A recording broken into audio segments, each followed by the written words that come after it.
When most people think of cheerleading, these are usually the words that come to mind.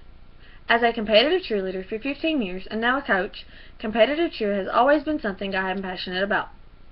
According to an article on the Love to Know website, which I accessed on March 25, 2015, America got to see this side of cheerleading that goes well beyond chanting and cheering on the sidelines when CBS televised the Collegiate Cheerleading Championships in 1978. Now, the competitive cheerleading world has turned into being just as competitive as any professional or college football or basketball game may be. Cheerleaders take these competitions as seriously as a college basketball player would take the final round of the NCAA tournament.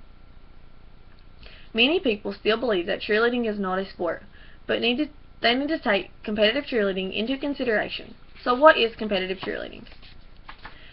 Competitive cheerleading is a mixture of different sports that meet all requirements that are needed to be considered a sport. According to an article on the Varsity website, which I accessed on March 25, 2015, to be considered a sport, an activity must meet these requirements. 1. A physical activity which involves propelling a mass through space or overcoming a resistance of mass. 2. Contesting or competing against or with an opponent. 3. Governed by the rules which explicitly define the time, space, and purpose of the contest, and the conditions under which a winner is declared.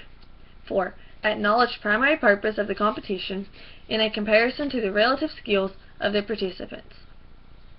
Competitive cheerleading meets all of these requirements. Cheerleaders compete in divisions against multiple teams where each team performs a routine including gymnastics, stunning, jumping, and dancing.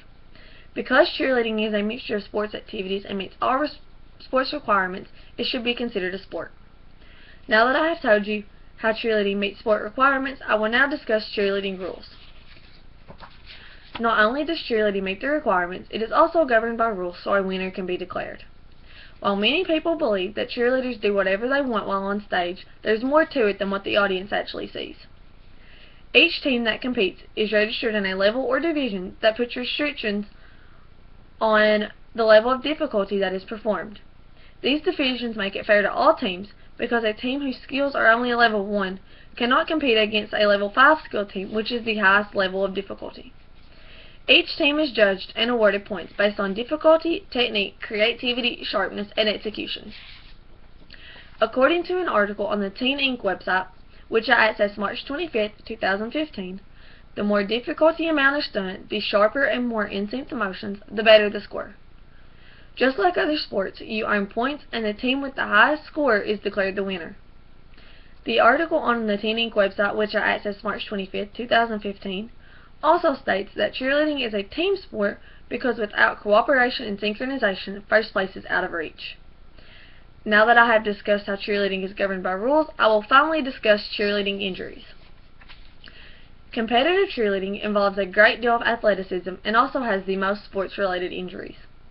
As both a sideline and competitive cheerleader, I know what athletic skills are involved in a competitive cheer routine. Not only are these skills complicated and hard, but they also take months, sometimes years, to accomplish. According to an article on the AACCA website, which I accessed March 25, 2015, complex maneuvers are performed which challenges the limits of the body. Between the tumbling passes, stunt sequence, and creative dance movements, cheerleading requires more athletics than any other sport. But with these hard skills comes the risk of injury. According to an article on the NPR website, which I accessed March 25, 2015, cheerleading has become a competitive activity in its own right, and there is a considerable risk of serious injury, including concussions, spinal damage, and broken bones. These injuries are mainly due to the fact that cheerleaders do all of the dangerous, complicated skills without any protective gear. Many reports show that considering cheerleading as a sport would reduce the number of injuries.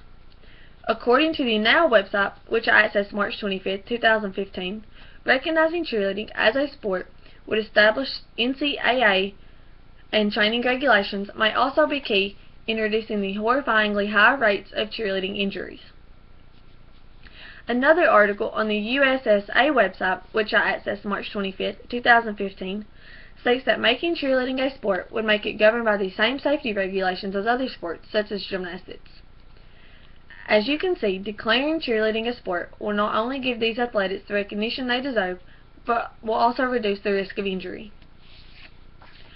Competitive teams have to enter competitions where they are expected to perform a 2.5-minute routine.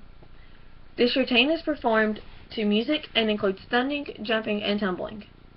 An article on the Varsity website, which I accessed on March 25, 2015, explains that teams are judged by cheerleading experts on difficulty and execution, and each division winner gets a trophy. Considering cheerleading a sport would help cheerleaders in multiple ways, the main one being there would be less injuries. Cheerleaders, also coaches, would be expected to have more advanced training that would help reduce the number of injuries. Once declared a sport, the athletes and coaches would receive the same benefits as all other athletes. Overall, cheerleaders are no different than any other athlete. Cheerleading has evolved tremendously since the 1960s when competitive cheerleading began. Cheerleading meets all the same requirements as basketball and football, so why not consider it a sport?